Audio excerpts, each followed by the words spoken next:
बजे प्रसारण देखें। नमस्कार बच्चों, आज हम पुनः उपस्थित हैं कक्षा 12 के इकाई एकक एल्कोहल, फिनॉल एवं ईथर पर।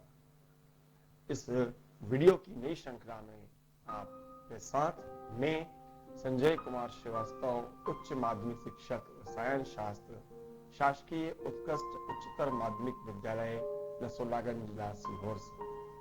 जैसा कि हम विगत 3 या 4 वीडियोस में हम देख चुके हैं, अल्कोहल, फिनॉल और ईथर पर विस्तार से चर्चा करने के लिए हमने देखा कि अल्कोहल और फिनॉल के विभिन्न आयामों पर हमने चर्चा की। आज हम बात करेंगे ईथर पर कि ईथर क्या होते हैं और वह किस प्रकार बनाए जा सकते हैं और उन्हें विभिन्न घटकों में कैसे बांटा जा सकता है। तो आइए तो आरंभ करते हैं।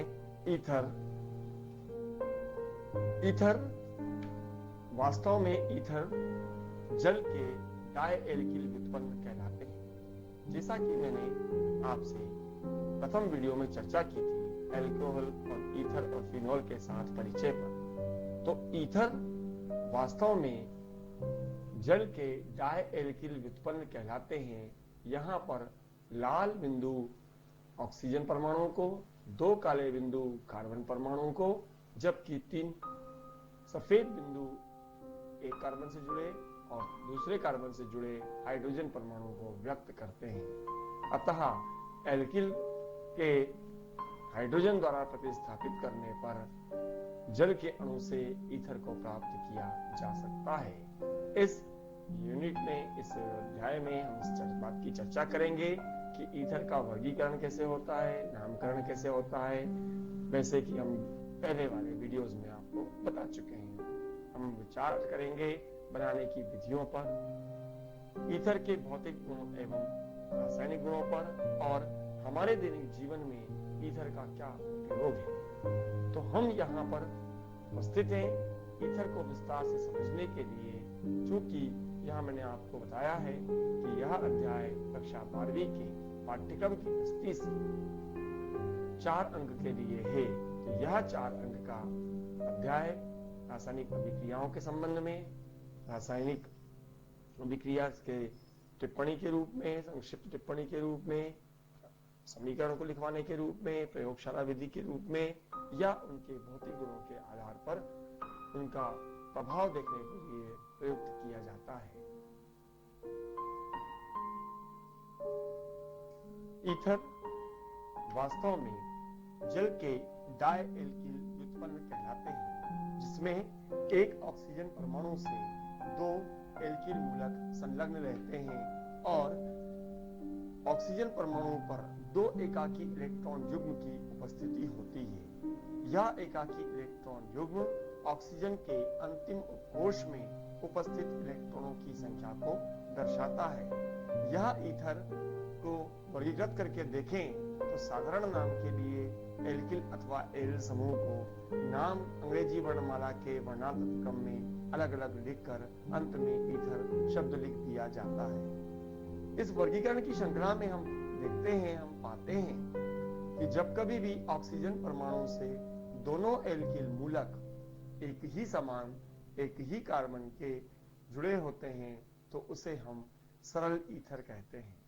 जबकि यदि ऑक्सीजन परमाणु से 2 भिन्न भिन्न एल्किल मूलक जुड़े हों तो उन्हें हम मिश्रित ईथर कहते हैं। जैसा कि यहाँ पर देखने को मिल रहा है कि दोनों एल्किल मूलक को R या कैपिटल R से दर्शाया गया है, जबकि यहाँ पर दोनों एल्किल मूलक को अलग अलग R और R' से दर्शाया गया है।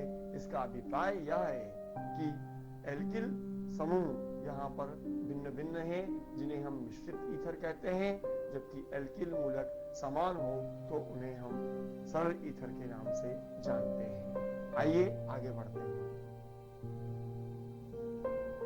जैसा कि हम यहाँ पर देख पा रहे हैं कि नामकरण की प्रक्रिया के लिए साधारण नाम सामान्यतः एल्किल समूहों को संख्या में गिनती करके और अंत में ईथर लगाकर लिख दिया जाता है, जबकि रसायन संगठन के अनुसार IUPAC के नामकरण की विधि में हम इन्हें एल्कोक्सी एल्केन कहते हैं।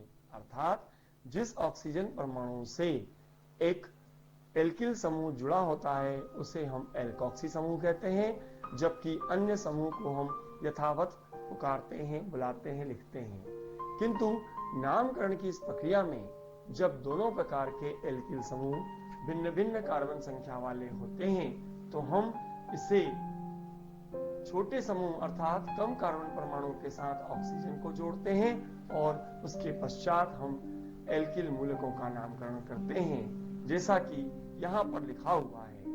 मिथाइल इथाइल ईथर अर्थात कार्बन परमाणु की श्रृंखला में CH3 का नाम पहले होगा और C2H5 का नाम बाद में होगा, अतः इसे हम मिथाइल इथाइल ईथर या इथाइल मिथाइल ईथर भी कह सकते हैं। किंतु IUPAC नामकरण की विधि के अनुसार छोटे समूह के साथ ऑक्सीजन को जोड़ा जाता है जो मेथॉक्सी व्यक्त करता है और 2 कार्बन परमाणु वाले एल्केन को एथेन कहते हैं। इस प्रकार इसका नामकरण मेथॉक्सी एथेन कहा जाएगा। साधारण नाम में हम ये देखें कि एक तरफ CH3 समूह है जबकि दूसरी तरफ टर्शरी ब्यूटिल समूह है, तो टर्शरी ब्यूटिल समूह के साथ ईथर के नामकरण के लिए मिथाइल टर्शरी ब्यूटिल ईथर कहा जाएगा। जबकि IUPAC नामकरण की प्रक्रिया में हम कार्बन परमाणु की श्रृंखला को देखते हैं तो हम सबसे पहले लंबी श्रृंखला का चुनाव करते हैं। कार्बन में लंबी श्रृंखला का चुनाव करते के उपरांत हम उसे अंकन करते हैं, तो यहाँ पर लंबी श्रृंखला 3 कार्बन की दिखाई दे रही है। जैसा कि हम देख सकते हैं यह 1, 2 और 3, यदि हम ऊपर से गिनती करते हैं तो भी 3 कार्बन प्राप्त होते हैं, नीचे से गिनती करते हैं तो भी 3 कार्बन प्राप्त होते हैं और मध्य कार्बन से CH3O के साथ अर्थात मेथॉक्सी समूह जुड़ा होता है, जबकि मध्य कार्बन से मिथाइल ग्रुप भी जुड़ा होता है। इस प्रकार IUPAC नामकरण के लिए 2-मिथॉक्सी CH3O समूह के लिए जो दूसरे कार्बन से जुड़े हैं, जबकि 2-मिथाइल जो मिथाइल समूह से जुड़ा हुआ है, तो यहाँ पर नाम होगा 2-मिथॉक्सी 2-मिथाइल प्रोपेन। प्रोपेन यहाँ पर 3 कार्बन की श्रृंखला को संकेत दे रहा है। यदि एरोमेटिक एल्कोहल के साथ एरोमेटिक ईथर की बात करें तो हम पाते हैं कि जब ऑक्सीजन परमाणु से दोनों ओर फेनिल या बेंजीन समूह जुड़े होते हैं उसे हम डायफेनिल ईथर कहते हैं या फेनिल ईथर के नाम से भी जानते हैं। किंतु IUPAC नामकरण की प्रक्रिया में एक समूह को ऑक्सीजन के साथ जोड़ा जाता है जबकि दूसरे समूह को यथावत लिख दिया जाता है। इस प्रकार इसे फिनॉक्सी बेंजीन कहा जाएगा। नामकरण के विस्तार को जानने के लिए आप अपने पाठ्य पुस्तक की सहायता ले सकते हैं। जब कभी हम ईथर की संरचना देखते हैं तो हम यह पाते हैं कि ईथर जल का डायएल्किल व्युत्पन्न माना जाता है। ईथर में ऑक्सीजन पर उपस्थित 4 इलेक्ट्रॉन युग्म अर्थात 2 आबंधी इलेक्ट्रॉन युग्म और 2 अनाबंधी इलेक्ट्रॉन युग्म लगभग चतुष्फलकीय रूप में व्यवस्थित होते हैं, लेकिन 2 एल्किल समूहों के मध्य प्रतिकर्षक अन्योन्य क्रिया के कारण आबंध कोण का मान चतुष्फलकीय कोण से कुछ अधिक हो जाता है। यह कोण इस चित्र के माध्यम से दर्शाया गया है। तो यहाँ आप इस अभिप्राय को समझें कि ये 2 इलेक्ट्रॉन जोड़े या युग्म के रूप में पाए जा रहे हैं जो रासायनिक अभिक्रिया में या रासायनिक बंधन में भाग नहीं लेते। इन्हें हम अनाबंधित इलेक्ट्रॉन युग्म कहते हैं, जबकि काले रंग से दर्शाए गए आबंध में एक इलेक्ट्रॉन ऑक्सीजन परमाणु से और एक इलेक्ट्रॉन एल्किल मूलक से साझा करते हैं और सहसंयोजक बंध का निर्माण करते हैं। इस प्रकार ईथर पर 2 एकाकी इलेक्ट्रॉन युग्म और 2 आबंध युग्म देखने को मिलते हैं। अब हम चलते हैं ईथर के बनाने की विधियों पर। ईथर के बनाने की विधियों पर हम सबसे पहले यह देखेंगे कि प्रोटिक अम्ल अर्थात जिसमें प्रोटॉन का उत्सर्जन होता है, प्रोटिक अम्ल की उपस्थिति में एल्कोहल निर्जलीकृत होकर एथॉक्सी एथेन बनाता है। यह क्रिया 413 केल्विन ताप पर होती है, अर्थात इस अभिक्रिया में जल का अणु विलोपित हो जाता है और दो एथिल एल्कोहल के अणु परस्पर संयोग करके एक डाई एथिल ईथर के अणु का निर्माण करते हैं। इस क्रिया में सांद्र H2SO4 निर्जलीकारक की भूमिका निभाता है और अभिक्रिया में बनने वाले जल के अणु को अवशोषित कर लेता है। तो पहली विधि में हम देखते हैं कि प्रोटिक अम्ल अर्थात H2SO4 की उपस्थिति में अल्कोहल निर्जलीकृत होकर एथॉक्सी एथेन बनाता है। इस निर्जलीकरण की क्रिया विधि को देखें तो कक्षा 12वीं की दृष्टि से यह प्रश्न अत्यंत महत्वपूर्ण माना जाता है। मेरा आपसे निवेदन है कि आप अपनी पाठ्यपुस्तक की सहायता से इस अभिक्रिया को बारंबार लिखकर अभ्यास करें। इस अभिक्रिया में मुख्य बिंदु जिस पर हम बात करते हैं वह है कि ईथर का विरचन द्विआण्विक नाभिक स्नेही प्रतिस्थापन अभिक्रिया अर्थात SN2 क्रियाविधि के अंतर्गत होता है, जिसमें एल्कोहल अणु का एक प्रोटोनीकृत एल्कोहल अणु पर आक्रमण करता है, फलस्वरूप जल का अणु विलोपित हो जाता है और ईथर बनता है। इस अभिक्रिया के पद नीचे देखने को मिल रहे हैं। अभिक्रिया के प्रथम पद में एथिल एल्कोहल का एक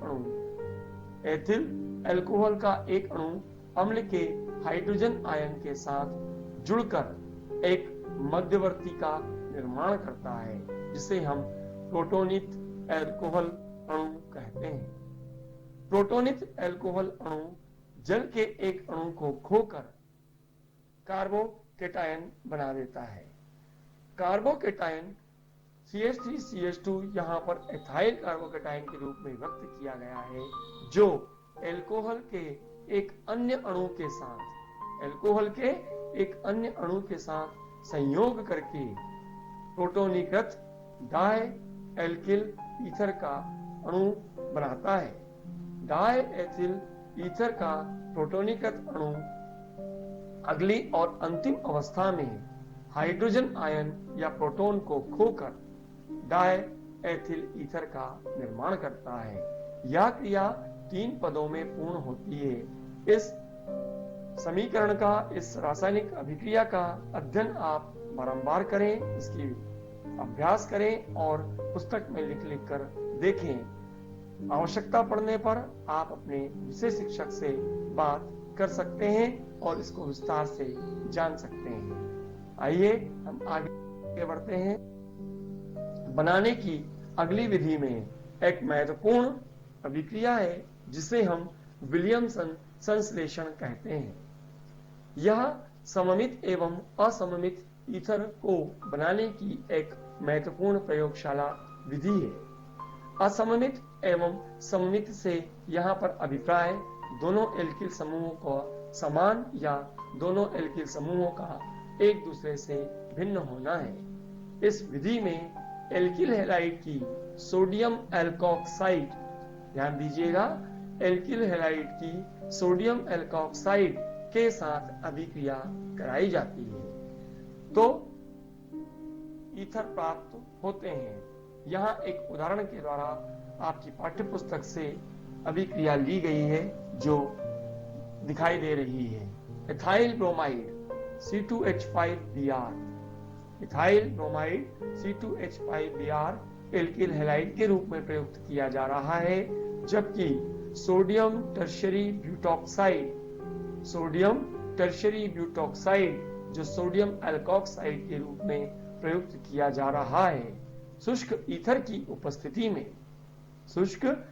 की उपस्थिति में इन दोनों अभिकर्मक को अभिकृत कराने पर सोडियम ब्रोमाइड पृथक हो जाता है और ईथर का निर्माण होता है। इस प्रकार टर्शरी ब्यूटिल इथाइल ईथर का निर्माण हो रहा है और IUPAC नाम के आधार पर आप इसे जान सकते हैं यह अणु कौन सा है। आइए आगे बढ़ते हैं बनाने की विधि में। इस अभिक्रिया में हम जान पाएंगे कि टर्शरी सोडियम ब्यूटॉक्साइड को हम यह देखें कि ब्यूटिल एल्कोक्साइड को मिथाइल ब्रोमाइड के साथ अभिक्रियत करने पर पुनः मिथाइल टर्शरी ब्यूटाइल ईथर बनता है। इसमें इस बात की पुष्टि की गई है कि ऑक्सीजन परमाणु नर इलेक्ट्रॉन का घनत्व अधिक होने के कारण वह मिथाइल समूह पर जुड़ता है और सोडियम पर धनावेश आने के कारण ब्रोमाइड के ऋणावेशित होने पर वह सोडियम ब्रोमाइड के रूप में पृथक हो जाता है। कहने का अभिप्राय यह है कि ब्रोमाइड और मिथाइल के बीच बंध के समांश विदलन न होकर विषमांश विदलन के फलस्वरूप मध्यवर्ती के रूप में मिथाइल धनायन बनता है और ब्रोमाइड ऋणायन का निर्माण होता है। इस अभिक्रिया को आप विस्तार से जानें। कक्षा 12वीं में यह क्रिया सामान्यतः परीक्षाओं में पूछी जाती है। आइए हम आगे ईथर के गुणों पर चर्चा करते हैं। तो हम बात करते हैं भौतिक गुणों पे। भौतिक गुण वे होते हैं जो हमें सामान्यतः हमारे ज्ञानेंद्रियों से महसूस किए जाते हैं, दिखाई देते हैं। सर्वप्रथम हम यह जानें कि भौतिक गुण किस कारण से ईथर में प्रकट होंगे। तो ईथर में कार्बन बंध ऑक्सीजन आबंध ध्रुवीय होता है, अतः ईथर का नेट द्विध्रुव आगुण होता है। नेट द्विध्रुव आगुण से अभिप्राय है कि ऑक्सीजन का परमाणु केंद्र में होने के कारण दोनों ओर के कार्बन परमाणु में समान रूप से ऋणावेश और ऑक्सीजन पर समान रूप से आंशिक ऋणावेश उत्पन्न होता है। अतः एक कार्बन और ऑक्सीजन के बीच उत्पन्न द्विध्रुव आगुण और दूसरे कार्बन ऑक्सीजन के बीच उत्पन्न द्विध्रुव आगुण समान मात्रा में पाए जाते हैं, जिसे हम नेट द्विध्रुव आगुण कहते हैं, जिससे क्वथनांक में अधिक अंतर देखने को नहीं मिलता। फलस्वरूप ईथर जल के हाइड्रोजन परमाणु के साथ हाइड्रोजन बंध बनाने के प्रवृत्ति के कारण जल में आंशिक रूप से विलय हो जाता है। आइए अब हम रासायनिक अभिक्रियाओं पर चलते हैं। तो ईथर की रासायनिक अभिक्रियाएं मुख्य रूप से दो भागों में बांटी गई है। ईथर सामान्यतः क्रियात्मक समूह में सबसे कम क्रियाशील होता है। ईथर के रासायनिक गुण में नंबर 1, ईथर में कार्बन बंध ऑक्सीजन आबंध का विदलन देखने को मिलता है, जबकि इलेक्ट्रॉन स्नेही प्रतिस्थापन अभिक्रियाएं दूसरे रूप में देखने को मिलती है। आइए हम विस्तार से चर्चा करेंगे ऑक्सीजन के कारण और मिथाइल समूह के कारण उत्पन्न रासायनिक गुण जो ईथर को विशिष्ट गुण प्रदान करते हैं। सर्वप्रथम हम देखेंगे HI या हाइड्रोआयोडिक अम्ल से क्रिया। ईथर में कार्बन बंध ऑक्सीजन आबंध का विदलन। ईथर के कार्बन बंध ऑक्सीजन आबंध का विदलन उग्र परिस्थितियों में हाइड्रोजन हैलाइड के आधिक्य में होता है एवं एल्किल हैलाइड बनता है। 1-प्रोपॉक्सी प्रोपेन अर्थात डाइप्रोपिल ईथर की जब विशेष परिस्थितियों में उच्च ताप व दाब के साथ हाइड्रोआयोडिक अम्ल की अर्थात हाइड्रोजन हैलाइड की अभिक्रिया कराई जाती है तो एक अणु एल्कोहल का जबकि एक अणु एल्किल आयोडाइड का बनता है। इस अभिक्रिया में एक अणु प्रोपेन 1-ऑल या प्रोपेनॉल का बन रहा है, जबकि दूसरा अणु 1-आयोडो प्रोपेन या प्रोपाइल आयोडाइड का बनता हुआ दिखाई दे रहा है।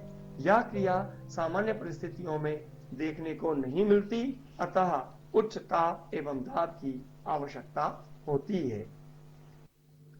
अभिक्रिया के अगले रूप में हम देखें कि जब कभी हम एरोमेटिक ईथर की चर्चा करते हैं तो एल्किल ऑक्सीजन आबंध के अधिक स्थायी होने के कारण फिनोल एवं एल्किल हैलाइड बनते हैं, जैसा कि अभिक्रिया में देखने को मिलता है। मेथॉक्सी बेंजीन बेंजीन या मिथाइल फिनाइल ईथर की जब हम हाइड्रो आयोडिक अम्ल के साथ क्रिया करते हैं तो मिथाइल समूह आयोडीन के साथ निकलता है और आयोडोमेथेन बनाता है या मिथाइल आयोडाइड बनाता है और फिनॉल का अणु पृथक होता है। इसी प्रकार जब कभी हम अन्य ईथर की बात करते हैं जिसमें एरोमेटिक हाइड्रोकार्बन की व्याख्या की जाती है तो हम यहाँ पाते हैं कि एल्कोक्सी समूह अल्कोहल में जबकि शेष समूह आयोडाइड में रूपांतरित हो जाता है।